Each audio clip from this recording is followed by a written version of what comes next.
I like the fact that this franchise, over the 5 chapters, has done things like the fear of going off the edge of the world, you know, when people used to think the world was flat.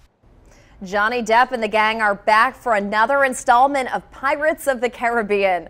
Movie writer Mike Scott with NOLA.com, the Times-Picayune, joins us now with more on that and his top picks for the holiday weekend. Good morning, Mike. Good morning to you. So, Pirates of the Caribbean, I feel like there have been so many installments. Right, yeah, there've only been 5. It kind of feels like it feels more. Like there's been a lot. All right, so what about this latest one? Is it any good? Well, this one gets the whole gang back together. Johnny Depp, of course, is Captain Jack Sparrow, and he goes on an adventure. He gets chased by a group of pirates who emerge from the Devil's Triangle, determined to wipe out all the pirates from the sea. Johnny Depp has to go, or Captain Jack has to go, find Poseidon's trident to save them. So it goes on and on. The knock on this one, the critical consensus seems to be that while it looks good, they put a lot. It cost $230 million to make this movie, so it looks good. But like most of the previous Pirates films, it doesn't really go anywhere. You get this sensory overload, but by the end of it, you don't feel like it's accomplished anything. You know, the first one was so good. The first Pirates of the Caribbean movie was so good, and it seems like ever since then, they've been kind of chasing that high. They've been trying to figure out a way to recapture that, and once more, it seems like they failed to do it. Right, well, it is probably difficult to come up with 6 different storylines for something that seems quite basic.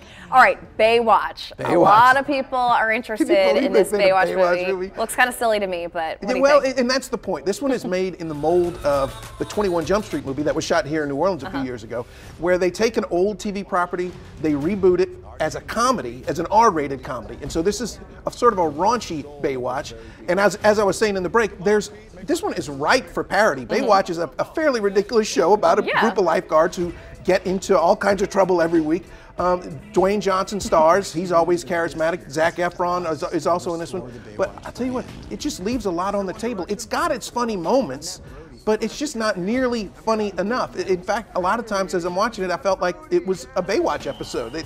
So I feel like they didn't really take advantage of the material. The script really needed some punching up, although it's probably not going to hurt. They're already talking about making a sequel to it. So wow. I'm sure a lot of people are watching that to see the bathing suits and the bodies. That's right, the slow motion running down the beach. Yes. Yep. All right, last one, The Lovers. The Lovers. This is a small movie this week. In fact, Pirates of the Caribbean is going to win the box office easily. This one could fall through the cracks. It's a sweet little romantic comedy, but this is the one I'm recommending folks go see. Sort of the grown-up movie of the week. It tells the story of a long-time married couple who are clearly on their way to divorce. They no longer see each other anymore. They've each got their own side affairs going on. They're just counting down the days till the dissolution of their marriage. And then, surprise, surprise, they fall in love again. And they start cheating with each other instead of on each other. So this stars Deborah Winger and Tracy Letts. They both do a tremendous job.